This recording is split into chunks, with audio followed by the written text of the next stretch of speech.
야이로에게는 12살 된 외동딸이 있습니다. 지금 이 딸이 알 수 없는 질병에 걸려 있습니다.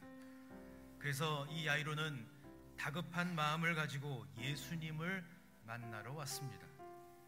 야이로는 무릎을 꿇고 예수님께 간청을 합니다. 예수님은 이 야이로의 요청을 따라서 그의 집으로 가십니다.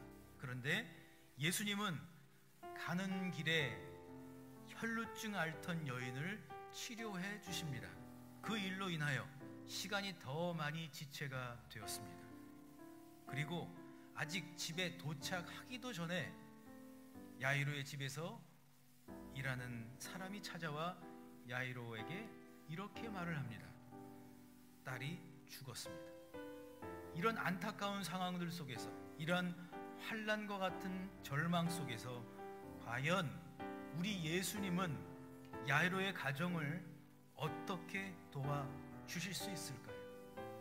또한 예수님이 비극적인 상황에 처한 이 야이로에게 원하셨던 것은 무엇일까요? 그리고 더 나아가 우리의 믿음 생활에서 손도 써볼 수 없는 그와 같은 일들이 생길 때에 과연 우리 예수님은 사랑하는 성도님들을 향하여 무엇을 원하실까요? 첫 번째로 회당장 야이로는 자신의 명예와 체면을 예수님께 드렸습니다. 이에 회당장인 야이로라 하는 사람이 와서 예수의 발 아래에 엎드려 자기 집에 오시기를 간구하니, 예수님 당시에 이 회당장이란 주로 인정받는 서기관들이 임명이 되었습니다. 유대교 공동체 안에서 최고의 엘리트였습니다. 동시에 이 회당장이 되려면 도덕적으로도 흠이 없는 사람이어야 했습니다. 여러분, 이와 같은 회당장이 예수님 앞에 무릎을 꿇는다라고 하는 것은 회당장으로서 명예와 체면을 주님 앞에 드린 겁니다. 주님을 믿는 믿음으로 선택하고 결정하겠다라고 선언한 것입니다. 그래서 무릎을 꿇었습니다. 우리의 명예와 체면보다 더 중요한 것이 있습니다. 믿음으로 보는 것입니다. 믿음으로 보기 위해서, 믿음으로 나아가기 위해서 기꺼이 주님 앞에 여러분의 명예와 체면을 드릴 수 있는 진정한 믿음의 용기가 있으시기를 주님의 이름으로 축복합니다. 두 번째로, 믿음이 성장하고 믿음이 성숙하려면 하나님의 타이밍을 포기해서는 안 된다는 사실입니다. 그런데 예수님과 함께 자신의 딸을 고치러 가는 중에 시간이 너무 많이 지체가 되어버립니다. 그런데 자신의 집에서 사람이 도착합니다. 49절에 당신의 딸이 죽었나이다. 선생님을 더 괴롭게 하지 마소서. 당신의 바랄 수 있는 소망은 이제 없습니다.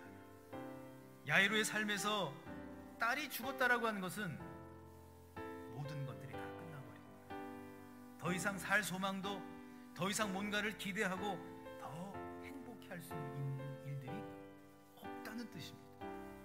그런데 바로 그때에 그 얘기가 끝나자마자 두려워하지 말고 믿기만 하라.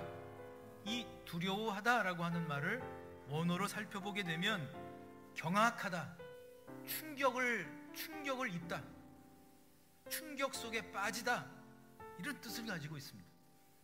지금 이 야이로는 너무 현실이 충격적이어서 신앙이고 믿음이고 하는 것이 도무지 생각이 나지를 않습니다. 믿기만 하라, 이 말을 원어로 살펴보니까요, 믿다라고 하는 말과 유일하게라고 하는 말이 결합이 되어 있어요. 그러니까 유일하신 하나님을 믿으라. 너의 시간과 너의 계획이 아닌 하나님의 시간 속으로 들어가 보라 하는 거예요. 사람들도 포기하고 사람들이 비웃고 있었지만 야이로는 바로 그 순간에 하나님께 맡겨드립니다.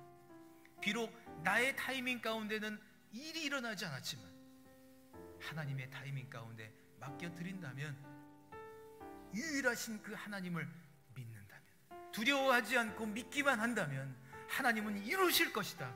반드시 하나님은 놀라운 일들을 보여주실 것이다.